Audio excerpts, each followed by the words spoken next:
It's taken me this long to come to talking about the latest series of Doctor Who, as I couldn't quite think of the right way to articulate my thoughts. I'm still not sure that I have, to be honest, but speaking into a microphone seemed like a good idea at the time. I know I'm just another voice on the internet getting worked up over a science fiction TV show, but I'm sure everyone can relate to the feeling of having something you used to love just not being that enjoyable anymore. I know it's not me, I've not grown out of the show as it were, as I've gone back and I've watched some old episodes, some of which I never used to be that bothered by, and I've enjoyed them. They always left me thinking something positive. Plus recently I've started to dive into the big Finish-shaped mass that houses the audio adventures, and I'm loving them. They can be so much fun and play about with some interesting ideas. So Doctor Who as a concept I do still love, but these past few years have been a bit of a slog, to be honest. The worst feeling you can ever have for something you used to love is apathy. If you were getting angry about it, then you're obviously still passionate about it. It is still eliciting a strong reaction. But to have the reaction of being bored or tired with it is really not good. And I know I'm not the only one out there.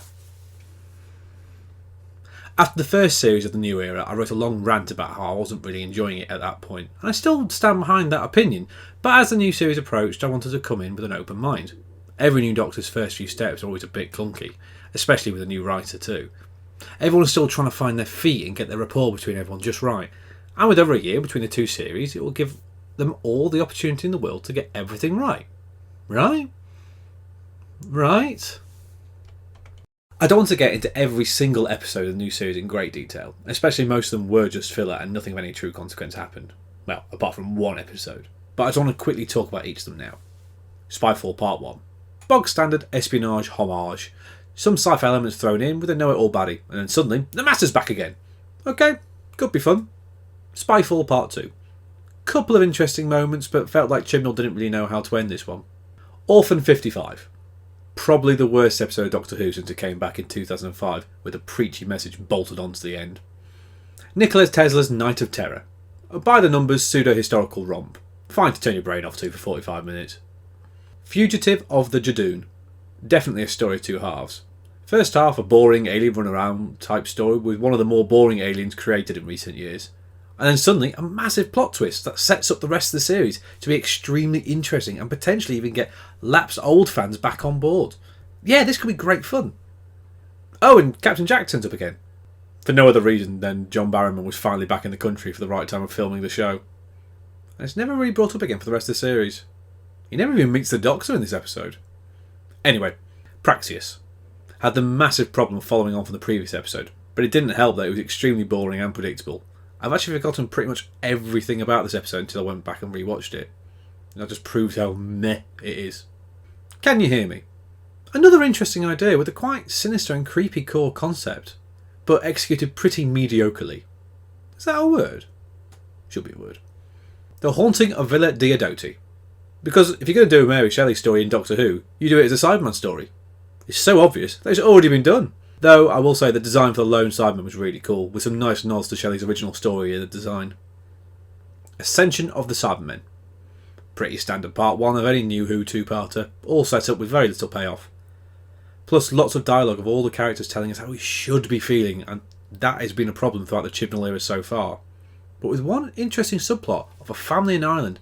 Doesn't make much sense now, but could be very interesting in the next episode. The Timeless Children. Oh, never mind. God, this episode. When it was first on, I remember shouting at the television. I shall go into the plot and revelations in a minute, but I want to first talk about Sacha Dhawan's master. He's playing him as an old-fashioned, maniacal, cackling villain, which at first is fine. As a side of the master we haven't really seen in great detail before. But you quickly realise there's no depth behind the character. I'm mad because of what I had to do. Just seems like such a cop-out.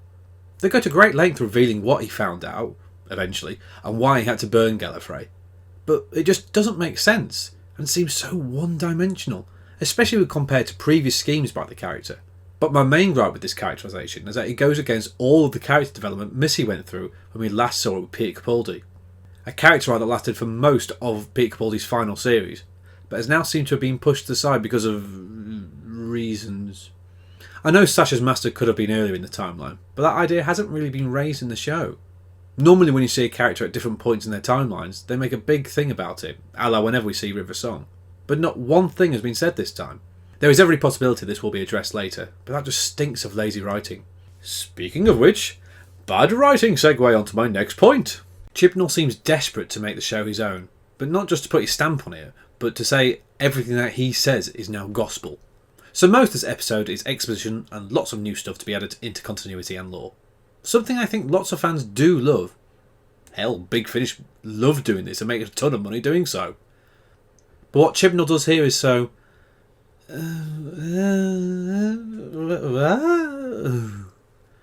So he starts off by talking about Gallifreyan history before the Time Lords. Fine, no problem. An area that we've never really seen before. But then we meet this timeless child who fell through a rift from another galaxy. Okay, still on board? Could be something interesting. The child can regenerate, something no one else in Gallifrey can do yet. So Tecteun experiments on the child to reveal the secret of regenerations, implying but never outright saying that the child was repeatedly murdered so Tecteun could learn more about the process. Okay, so far, this could be interesting. I mean, the manner in which this was all being revealed to the audience could have been much more interesting, rather than the Master basically reading from the big book of exposition. But if that's how Time Lords get the regenerations, then I suppose it's as good a way as any other. I feel like there were much more interesting explanations out there, but okay. And if Tecteun turns out to be the Rassilon, then this could kind of fit in what has already been established. Okay. But then it turns out the timeless child is... the Doctor. Why? Why did this need to happen? The Doctor doesn't need to be this great mythic chosen one that the entirety of her society is based around. It was the most obvious and thus the least interesting explanation. It would have been much more interesting if the timeless child was literally anybody else. Well, okay, maybe not Yaz or Ryan. But maybe someone we haven't even met yet. Make it the Doctor's mission to find out who this person was. Or maybe it could have been Susan, the one element from the original show that most people have heard of that hasn't been carried over yet. People have been asking for years what happened to her, and this could be a great excuse to get her back in it. Or maybe it could have been Jenny. We never really saw what happened to her. See, literally anybody else is much more interesting. Then the Ruth Doctor reappears, for all intents and purposes as a dream, but as a tantalising glimpse of another revelation that people have been excitedly speculating on for weeks. Where does this Doctor fall in the timeline? Is she after 13? But if so, then why didn't she remember 13? Is she before 13? And then, if so, why doesn't 13 remember her? Is she from this mythical time sandwiched between 2 and 3? Something that has been speculated on for years. Or is she from an alternate timeline? A parallel dimension? Is she an imposter? They just say that this isn't the right time to get into all that. Is it just me, or is that some of the biggest crap going? I've no problem with cliffhangers or unresolved answers, as long as they are done well. Doing it in this way is just the cheapest way possible. It's Chris admitting that he hadn't really thought that far ahead and doesn't know what to do with this massive spanner he's just thrown in the works. It's lazy writing, putting in twists and revelations for the sake of it, rather than because it serves the narrative. There is so much more to talk about. The fact that the companions are some of the most bland and uninteresting ones to ever travel with the Doctor. Even Graham in this series, who was one of the few highlights of Series 11, did nothing really of interest this year. The music was pretty forgettable for the most part, but then actually playing the theme tune when the Doctor escaped from the Matrix as if it was a fucking James Bond theme. I also haven't really talked about the subplot of the episode with the Master trying to form an alliance with the Cybermen to make this Time Lord Cybermen hybrid thing. It's just mad. There are so many unanswered questions. Like, where's Jack gone? What was all the point of that stuff in Ireland? What does it have to do with the Division? Who are the Division? Who is the Ruth Doctor? And how does she fit in? So how many lives has the Doctor lived? Has Chris actually seen the brain of Morbius, or did he just throw that little clip in to try and convince diehards he knows what he's talking about? Chibnal is by far the biggest problem here. He is a captain in control of a ship and has no idea how to steer. Or to brake. But this may be combining with another problem. 13 herself. Right, before I start, this is not a dig at Jodie Whittaker personally. I've seen her in other things and thought she was great. Broadchurch? Brilliant. Black Mirror? Great. But I just don't think she's right for the Doctor. Or at least not right for the version of the Doctor she is playing. I've always said there is no such thing as bad Doctors, only bad writing. And I still agree. Jodie's been given very little to work with. But on the other side of that, she constantly plays the Doctor as this big child, almost like Tigger. This isn't endearing and after a while becomes quite grating. There is no balance to her character. I get that she's excited to play the character and her natural warmth comes through on screen. But when her Doctor is angry, It feels like at any moment she's going to slap the baddie's ears and start laughing because it's all just make-believe. I think a good writer and director will help her channel her energy and give her focus. On a side note, I hate the fact she says fam unironically.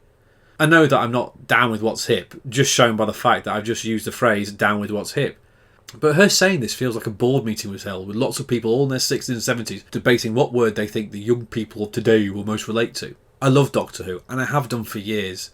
It's why I wanted to do so well. I know it's not for everyone, and that's fine. If you like the new series, then good for you, and I implore you, please try and convince me. I would love to talk to someone who feels as strongly as I do, but on the other side of the argument. And if you don't like Doctor Who, why are you watching this video? Unless I've asked you to watch this video, then thanks.